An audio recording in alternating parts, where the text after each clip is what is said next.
Good morning students. आज मैं आपकी सोशल साइंस सामाजिक विज्ञान की अध्यापिका आज आपको क्लास 9 का बुक भारत और समकालीन विश्व पार्ट 1 का चैप्टर 1 फ्रांसीसी क्रांति के बारे में थोड़ा सा आपको पढ़ाऊंगी। आज हम वर्कशीट 1 करेंगे फ्रांसीसी क्रांति के बारे में। वर्कशीट करने से पहले हम थोड़ा सा समझ लेते हैं कि फ्रांसीसी क्रांति क्यों इतनी महत्वपूर्ण है। क्योंकि यह विश्व की पहली क्रांति थी जो सक्सेसफुल हुई, जिसने अपने सभी पॉलिटिकल रीजंस जिनके लिए ये क्रांति हुई थी उन्हें प्राप्त किया। फ्रांसीसी क्रांति फ्रांस में हुई थी। इसी ने पूरे विश्व को समानता और विशेष अधिकारों को ख़त्म करने की बात कही थी। ये इसलिए इतनी महत्वपूर्ण थी कि इसने पूरे विश्व को, पूरे यूरोप को एक नई सोच दी थी। इसी को देखते हुए सबने अपने आप को उपनिवेशों से आज़ाद करने के बारे में सोचा था। आइए हम थोड़ा सा देखते हैं कि फ्रांसीसी क्रांति से पहले का क्या समय था, वहाँ कौन थे, क्या वहाँ के समाज था और किस तरह से वहाँ के लोग थे जिसके कारण से फ्रांसीसी क्रांति का जन्म हुआ। सबसे पहले देखते हैं बेटा कि फ्रांसीसी क्रांति जिस टाइम पर हुई उस टाइम पर वहाँ पर 1774 में लुई 16 जो कि बुर्बो वंश के थे वो बैठे थे। 1774 में उनका विवाह ऑस्ट्रिया की महारानी एंटोनेट से हुआ था। फ्रांस एक बहुत ही समृद्ध देश था, लेकिन वहाँ का जो समाज था वो 3 पार्ट्स में डिवाइडेड था। 3 पार्ट्स कौन कौन से थे? वहाँ पर सबसे पहले जो वर्ग था वो था पादरी। ये वो लोग थे जो चर्च में काम करते थे। पादरी वर्ग, इसे प्रथम स्टेट का नाम दिया गया। दूसरा द्वितीय स्टेट जो था वो था कुलीन वर्ग, इन्हें सामंती अधिकार प्राप्त थे। और तृतीय स्टेट में बड़े व्यापारी, अदालती, कर्मचारी, वकील, किसान, कारीगर, छोटे किसान, भूमिहीन मजदूर और नौकर, ये सभी आते थे। 3 स्टेट्स में बटा हुआ था। प्रथम पादरी, द्वितीय कुलीन और तीसरा स्टेट जो था वो अमीर वर्गों का था। इसमें महत्वपूर्ण बात ये थी कि जो समाज 3 स्टेट में बांटा गया था, कि इसलिए बांटा गया था कि केवल तीसरा वर्ग ही टैक्स दे पाए। पहला और दूसरा वर्ग जो लोगों के सगे संबंधी थे या जो राजा का सगा संबंधी था या उसके विशेष अधिकार प्राप्त व्यक्ति थे, वो पहले और दूसरे वर्ग में आते थे। प्रथम और दूसरे वर्ग को विशेष अधिकार जन्म से ही प्राप्त हुआ करते थे। तीसरे वर्ग को टाइद और टाइल नाम का कर देना पड़ता था। ये था वहाँ का समाज। आप देखते हैं आज का समाज ऐसा नहीं है। आज सभी लोग किसी भी स्टेट में नहीं बटे हुए हैं, सभी एक समान हैं, सभी को एक समान अधिकार प्राप्त है। इसी समय पर क्या हुआ कि 10वीं सदी के उत्तरार्ध में फ्रांस की सामाजिक और आर्थिक स्थिति के बारे में हम थोड़ा सा जानते हैं। सबसे पहले हम देखते हैं कि बुर्बो राजाओं के आलीशान जीवन के कारण वहाँ का राजकोष खाली हो गया था। राजकोष खाली होने का कारण क्या था? अलग अलग युद्धों में शामिल होना। फ्रांस ने अमेरिका की हेल्प बहुत ज़्यादा की थी, जिसका कारण क्या था कि वो अपने आप को विश्व में दिखाना चाहता था, अपना वर्चस्व कायम करना चाहता था। इसलिए उन्होंने क्या किया था? अमेरिका की भी सहायता की थी ब्रिटेन से स्वतंत्र करवाने में। 13 उपनिवेश ऐसे थे जो अमेरिका के ब्रिटेन के अंडर थे। फ्रांस ने यूएसए की हेल्प की, नॉट एज ए फ्रेंड बल्कि विश्व में अपना वर्चस्व स्थापित करने के लिए, जिसके कारण फ्रांस पर 12 लिरवे का कर्ज भी हो गया था और इस कर्ज पर उसे 10% टैक्स देना होता था। इसके साथ ही आप देखते होंगे कि जो फ्रांस का वर्साय पैलेस था वो इतना आलीशान था कि उसकी शान और शौकत के लिए भी बहुत ज़्यादा पैसा खर्च करना पड़ता था। ये आपने देखा भी लगातार युद्धों के कारण और बुर्बो राजाओं के आलीशान जीवन के कारण वहाँ के राजकोष खाली हो रहे थे। अनाज के दामों में बेहताशा बढ़ोतरी की वजह से जीविका का संकट आ गया था। जीविका का संकट क्यों आ गया था? क्योंकि वहाँ पर जनसंख्या 1715 में 2.3 करोड़ थी, तो सन 1789 में बढ़कर यह 2.8 करोड़ हो गई थी, जिसकी वजह से वहाँ पर जीविका का संकट बहुत ज़्यादा हो गया था। पाव रोटी महंगी हो गई थी। मजदूरों की मजदूरी मालिकों द्वारा तय की गई थी। अमीर और गरीब वर्ग दो भागों में बट गए थे।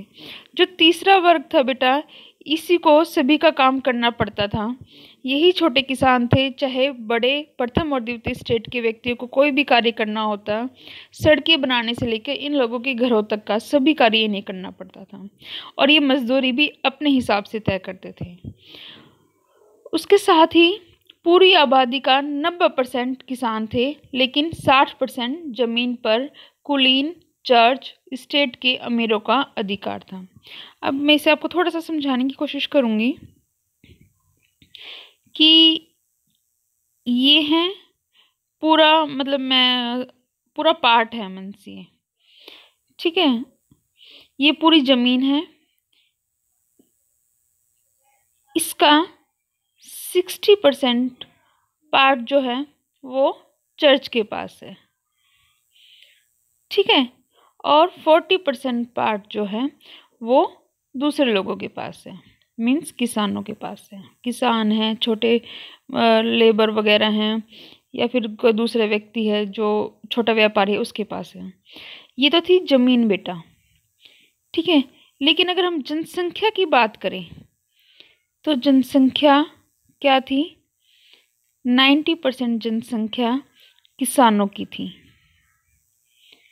और 10% जनसंख्या प्रथम और द्वितीय स्टेट की थी। अब आप ये देखिए कि 10% जनसंख्या के पास 60% जमीन थी और 90% किसान के पास 40% जमीन थी। तो ये तो अपने आप ही गरीबी और अमीरी में भेदभाव हो गया ना। अमीर और गरीब दो बड़े वर्गों में तब्दील हो गया, और मजदूरों की मजदूरी थी वो भी उनकी अपनी मर्जी से तय की जाने लगी। समाज में पहले और दूसरे वर्ग के लोगों को जन्म से ही विशेषाधिकार प्राप्त थे। उन्हें टैक्स नहीं देना पड़ता था। टैक्स का सारा भार किस पे था? केवल तीसरे वर्ग पर था, जिसके कारण लोगों में बहुत ज़्यादा आक्रोश फैल गया था। मैंने आपको बताया कि फ्रांस का समाज 3 स्टेट्स में बटा हुआ था, प्रथम, द्वितीय और तृतीय। सामाजिक और आर्थिक स्थिति बताई मैंने कि बूर्बो राजवंश की जीवन शैली बहुत ही ज़्यादा आलीशान थी। वर्साई का महल, लगातार युद्धों के कारण फ्रांस पर लगभग 10-12 अरब लीरवे का कर्ज था। लीरवे फ्रांस की जो करेंसी है उसका नाम है। इसका रीज़न मैंने आपको बताया कि अमेरिका को हेल्प भी की थी। पूरी आबादी का 90% किसान, लेकिन सिर्फ 60% जमीन पर। ये भी आपको समझ में आ गया। मैंने आपको बताया कि प्रथम और द्वितीय वर्ग को विशेषाधिकार प्राप्त थे और उन्हें टैक्स नहीं देना होता था। टैक्स केवल तीसरे वर्ग को देना था। इसके साथ ही मौसम खराब होने की वजह से फसल अच्छी नहीं हुई, जिसके कारण वहाँ पर बहुत ज़्यादा जीविका का संकट आ गया। पाव रोटी बहुत ही महंगी होगी।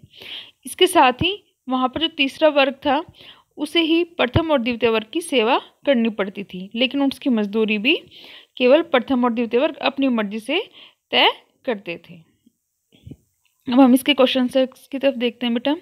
इसके बारे में मैं थोड़ा सा आपको आगे जाके बताऊंगी कि ये फ्रांसीसी क्रांति की शुरुआत कैसे हुई थी, क्या था ऐसा पहला, द्वितीय और तृतीय वर्ग में जो फ्रांस की क्रांति का कारण बना। मेन कारण यही था, मध्यम वर्ग के विशेषाधिकार, प्रथम, द्वितीय और तृतीय स्टेट में बंटना। अब हम इसकी वर्कशीट के क्वेश्चन से करेंगे। फर्स्ट क्वेश्चन है, 18वीं सदी के उत्तरार्ध में फ्रांसीसी समाज कितने भागों में विभाजित था? 18वीं सदी के उत्तरार्ध में फ्रांसीसी समाज 3 वर्गों में विभाजित था। मैंने अभी आपको बताया, प्रथम, द्वितीय और तृतीय वर्ग, ठीक है। इसके साथ ही पादरी वर्ग समाज के किस स्टेट में आता था? पादरी वर्ग प्रथम स्टेट में आता था। किन वर्ग या स्टेट के लोगों को जन्म से विशेषाधिकार मिले थे? पहले 2 स्टेट के लोग, जो कुलीन वर्ग और जो पादरी वर्ग था, उन्हें जन्म से विशेषाधिकार प्राप्त थे। राजकोष खाली क्यों हो गया था? बोर्बन राजा के आलीशान जीवन के कारण, मैंने आपको वर्साई पैलेस का उदाहरण दिया, और लगातार युद्धों में हिस्सा लेने के कारण, जैसे मैंने अभी आपको बताया कि अमेरिका की हेल्प की थी ब्रिटेन से आज़ाद होने में। फ्रांसीसी क्रांति के समय जिस प्रकार की कर व्यवस्था थी, क्या आज भी वैसी ही स्थिति है? अपने उत्तर को उदाहरण के द्वारा स्पष्ट करें। नहीं, फ्रांसीसी क्रांति के समय जिस प्रकार की कर व्यवस्था थी, आज वैसी ही स्थिति नहीं है। ये प्रिंटिंग मिस्टेक है बेटा, तिथि नहीं स्थिति है। क्योंकि अब कर के नियम सभी नागरिकों के लिए एक समान है। उदाहरण के लिए प्रत्यक्ष कर और अप्रत्यक्ष कर, ये आप आज भी देखते हैं कि सभी नागरिक एक समान हैं, सभी एक बराबर हैं। सभी नागरिकों को एक ही प्रकार का टैक्स देना होता है। सभी को प्रत्यक्ष कर और अप्रत्यक्ष कर देने ही होते हैं। ऐसा नहीं है कि कोई अमीर है तो उसे अप्रत्यक्ष कर नहीं देना होगा। नहीं, जिसकी भी 5 लाख से ऊपर सैलरी है उसे टैक्स पे करना, उसे 10% टैक्स पे करना ही है। 10 से अब हो जाने पर 15, सबके स्लैब एक बराबर है। अब आपकी इनकम के अनुसार आपको टैक्स देना ही होगा। किसी भी प्रकार की जाति वर्ग के हिसाब से हम टैक्स में छूट नहीं करते। तो ये उस समय का सबसे बड़ा लैग पॉइंट था बेटा, जो फ्रांसीसी समाज को 3 भागों में डिवाइड किया गया था, जिसके कारण आगे चलकर फ्रांस में क्रांति भी हुई थी। हम नेक्स्ट वीडियो में, नेक्स्ट वर्कशीट में पढ़ेंगे कि किस प्रकार से ये क्रांति की शुरुआत हुई और इसके मेन रीज़न क्या रहे। अगर आपको वीडियो अच्छी लगी तो इसे प्लीज़ लाइक करें, सब्सक्राइब करें और आगे की वीडियो को ऐसे ही देखते रहें। थैंक यू बेटा, हैव अ नाइस डे।